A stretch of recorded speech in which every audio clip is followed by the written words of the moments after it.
По повод Светскиот ден за борба против дијабетесот, Сдруженијето на дијабетичари од Тетово во просториите на пензионерскиот дом организираше бесплатно мерење на шеќерот во крвта. Заинтересираноста беше голема, особено кај оние лица кои веќе се заболени од дијабетес. На ниво на Тетово имамо над 3000 кои што се на инсулинска терапија. Инаку, да не спомнем на орална терапија, односно со таблети, преку 10.000 бројката е голема.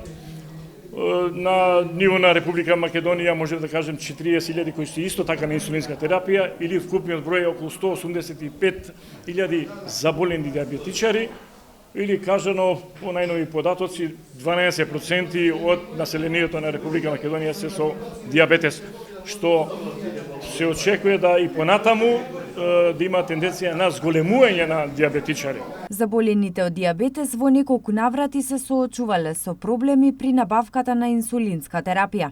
Имаше недостатоци на инсулина, одредени типови, па после доаѓаше до средби со идевме во Скопје од самото наше Сдружение на дијабетичари на Република Македонија со Комисијата за ендокринологија.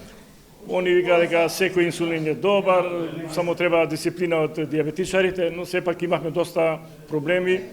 Лекарите велат дека најважно е да се подигне свеста за оваа болест, затоа што 80% од граѓаните можат сами да ја контролираат. Покрај генетската предиспозиција, за дијабетесот големо влијание има и физичката неактивност, исхраната и стресот.